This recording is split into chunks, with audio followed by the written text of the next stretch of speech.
All right. What's good, everybody? It's about that time. Power Slap 9 is about a week and a day or two away. And so we finally know the coin toss winners. So it's time to start breaking these down and making some predictions. I've never actually done a breakdown preview before on my YouTube. I actually started my YouTube channel the day after Power Slap 8. And so although I've made some picks on my Instagram before, I've never actually done like a in-depth pre-fight breakdown video.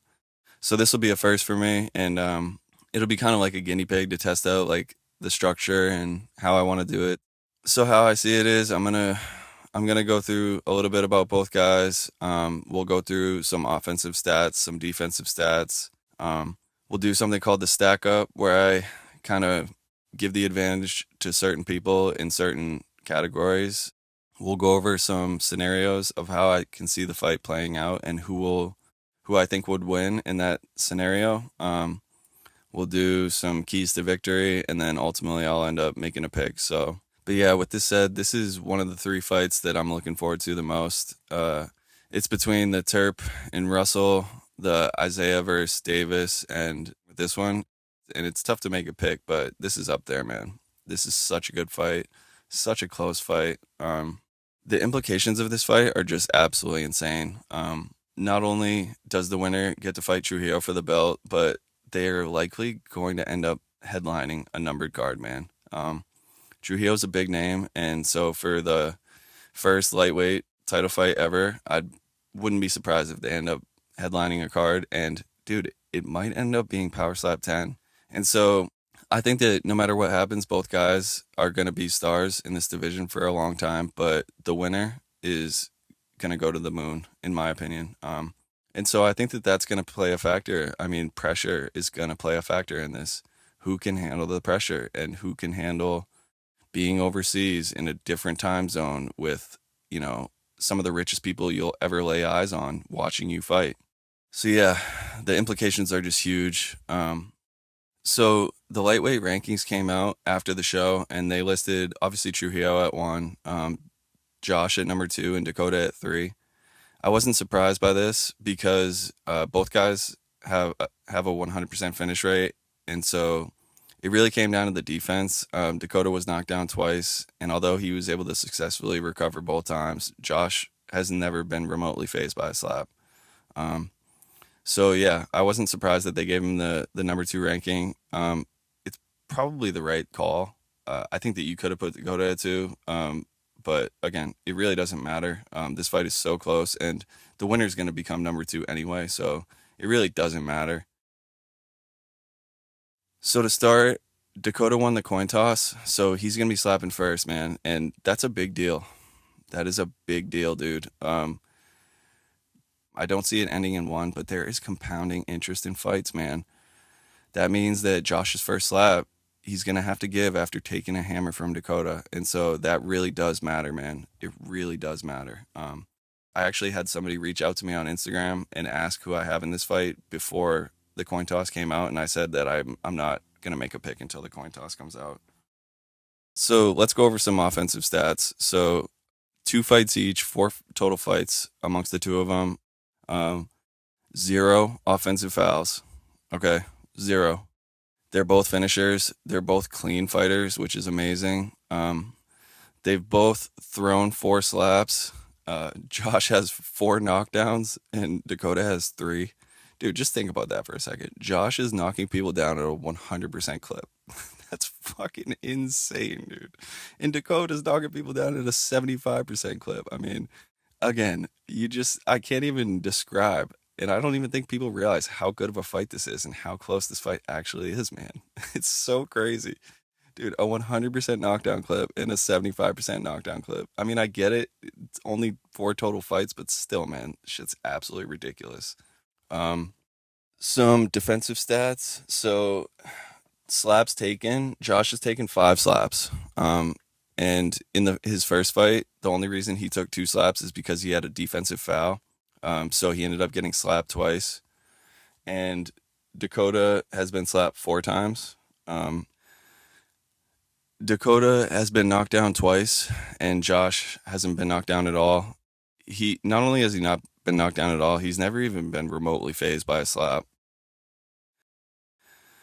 So let's go over how these guys stack up. You'll notice that the check mark I gave is an advantage. So whoever has the check mark, I gave the advantage to. The dash is means that they're even, and so you'll see that in this matchup, I give the power advantage to Dakota. Don't get it twisted. Do not think that because I give the power advantage to Dakota that means that Josh doesn't have power. He definitely has power. He definitely has power. But Dakota's power is just on another level. He has a freakish slap. I think it's one of the best in power slap, and that includes all weight divisions. So, although I give the advantage to Dakota, it's really not a knock on Josh. I think he has plenty of power to knock Dakota out here, so he's definitely live for a knockout. Accuracy, I have it dead even, man. Again, zero offensive fouls between the two of these guys. And not only is it zero offensive fouls, but no slap has even been remotely close to questionable as far as placement goes. Um, on defense, I think you have to give the advantage to Josh. Again, in 5 slaps taken, he's never even remotely close to been rocked. He no slap has even phased him whatsoever. So strong advantage on the defensive side to Josh, in my opinion. Presence. So what I mean by this is if you listen to my stuff, I'll talk about stage presence. And what I mean by that is how well do you play the slaps off, man? And not only how well do you play the slaps off, like how do you look when you're walking out? How do you look when they're introducing your name? How do you look between slaps? Do you look like you own the stage? Do you look like you're winning the fight? That's what I mean by presence, and I think that Josh has a significant advantage in this category.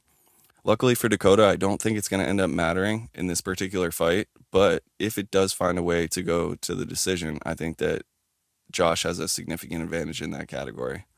Um, Recovery. So what I mean by that is, have you had to successfully recover? Recovering to me means from a 10 count. So Dakota has been knocked down twice in his first fight, and he had to recover both times, and he did so successfully.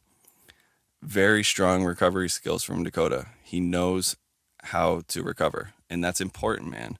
I think that that's going to play a factor in this fight. I see both guys getting knocked down in this fight, and Dakota might even get knocked down twice. So it's really going to come into play. It's tough to say that he has an advantage over Josh because we have never seen Josh have to recover, but I think that that might change in this fight. And so the experience of having done it twice successfully, in my opinion, is an advantage. Do I think that Josh will be able to do it? I think that he's watched enough power slap and he's watched enough people do it successfully to know how to do it. So I think that he will end up knowing how to recover. But again, pre-fight, if you've never done it and your opponent has done it twice, I think you have to give the advantage to them. So let's go through some keys to victory for both guys. So for Josh, you have to protect your chin, man. Similar to what DeFrank did against him in the second round, you have to push the envelope as far as how much they'll let you tuck your chin. Technically, in the rules, you're not allowed to tuck your chin, although, it's kind of a gray area because DeFrank was quite clearly tucking his chin. And they said something to him at one point, but he just kind of brushed it off and just kept going, and they didn't end up saying shit. So it's not a foul. The worst that they can do is just tell you, like, stop the action and, like, force you to put your chin up. But they even made DeFrank do that once, and he just put it right back down. So Josh, in my opinion, needs to be pushing the envelope as to how much they let him tuck his chin. Um, Dakota's slap relies a lot on being able to get up and under your chin. And so if you're able to change the angle of that, it can really affect his ability to knock you out. And so I think that's a huge, huge factor for Josh as far as how to win the fight. And number two is he has to get this fight done early, man. Josh's path to victory, in my opinion, is a KO and an early KO. I think that bad things happen when Dakota slaps you twice, and we've never even seen what happens when Dakota slaps you 3 times. So, in my opinion, Josh cannot let Dakota slap him 3 times. If Dakota gets 3 slaps, I don't see Josh winning the fight. And so, yeah, he really has to take advantage of those first 2 rounds, man. For Dakota, it's it sounds so stupid and simple, but find the chin, man. That's all Dakota has to do. Dakota is not a decision fighter. Again, his stage presence needs work, and so he really doesn't have a path to victory as far as a decision goes, in my opinion. And so all he has to do is just find that button. He can get knocked down twice in a row, and all he has to do is find that button one time to win. So, as stupid and simple as it sounds, that's the biggest key to victory for Dakota. And then also to find your brace, man. So Dakota's one weakness is, I wouldn't even call it a weakness, but like one of his attributes that's not a strength is actually how he takes the slap physically. And you'll notice that he was trying some different things in the fight against Riley, and so he really just needs to find his brace where he's comfortable. You can't flinch. He had a little movement against Riley, but he was able to dial it back on the second one, which was good. And I think he'll figure it out here. But yeah, the brace is going to be huge for Dakota, because he has to be able to eat at least one slap from Josh to be able to find that win. In my opinion, I really don't think he's going to knock him out on the first slap. And so yeah, those are the keys to victory for both guys. So let's go through some scenarios as to how I see this fight playing out. So if it goes to decision, I just don't see Dakota winning. Again, I think that Josh has the better stage presence. I think that he plays the slaps off better and he owns the stage better. So if he's able to eat 3 slaps from Dakota and Dakota's able to eat 3 slaps from him, I just don't see Dakota winning a decision. If the fight ends in the first round, I think that Josh gets the win as well. I don't see Dakota knocking him out in one.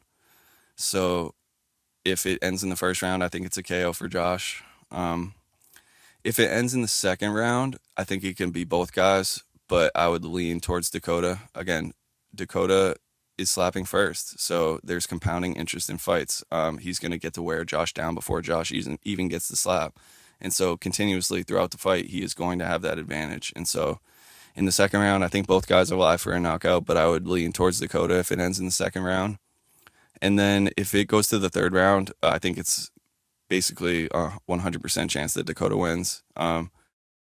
Again, bad things happen when Dakota slaps you twice, and really bad things happen if he's going to be able to slap you 3 times. So, yeah, if it goes to the third round, I think Dakota gets the win. So, ultimately, I think it comes down to the fact that I don't think that either guy can take 3 slaps from the other guy.